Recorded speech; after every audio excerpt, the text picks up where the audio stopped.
First, the US President Joe Biden will be hosting a virtual summit aimed at rallying the world's greatest polluters to do more to tackle climate change.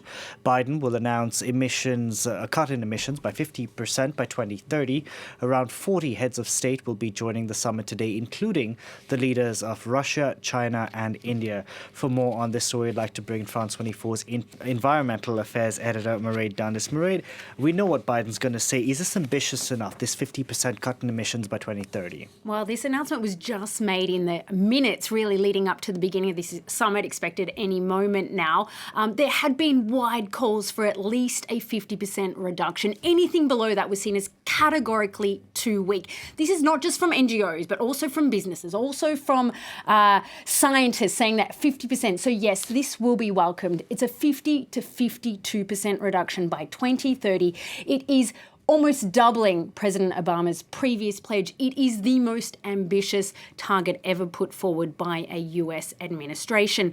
We also have an idea of what Joe Biden will highlight in his upcoming speech. We know that he's going to say that a 2-degree temperature rise is no longer the ultimate target. In Paris, we talked about a 1.5 being the ideal, 2 degrees being the objective.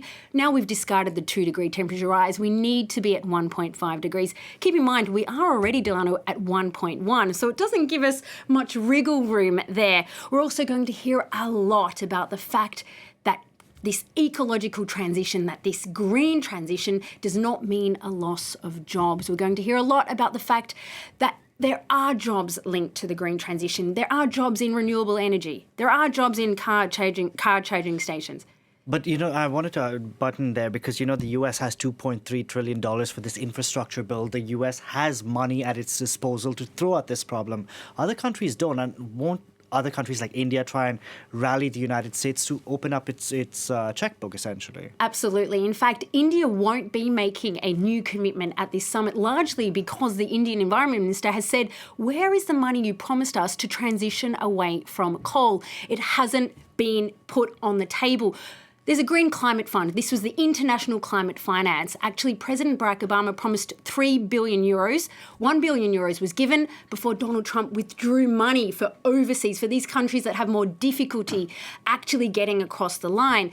Now, President Joe Biden will talk about financing probably in his opening speech. However, he's not really making up the gap since Donald Trump pulled out. So that will be a critical point. It's true that the US is in a position where its infrastructure bill in the wake of COVID-19 is making it easier for this transition to happen. But other countries have the means, perhaps not the same money, but if there's enough ambition, enough private investment, they could too meet some of these ambitious targets. Now, we said the US's target was ambitious. You're telling me India's not going to lay out any targets today.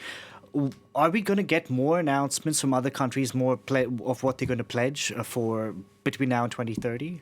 Well, Joe Biden was never going to host this summit if he didn't have some major announcements. Of course, he kept his own major announcement to the 11th hour just to, give a bit of a wow effect. But they have been lobbying and meeting with all the other nations in the recent weeks and months. John Kerry in his new climate role was here in France. He just was in China last weekend, actually coaxing them across the line to join this virtual summit. China not expected to come out with a major new target for 2030, but Canada, for example, using this summit to make a new pledge. Same with Japan. Just in the hours leading up, Japan has also promised a 46% reduction by 2030 compared to 2013. So in terms of climate summits, I feel like I'm often here talking to you about climate summits. This is one to watch. This is one that counts. This is one that the White House team has done a lot of work behind the scenes to make some of these announcements count. Not a repeating of what we've heard 100 times, but new announcements, fresh announcements all ahead of COP26 in Glasgow.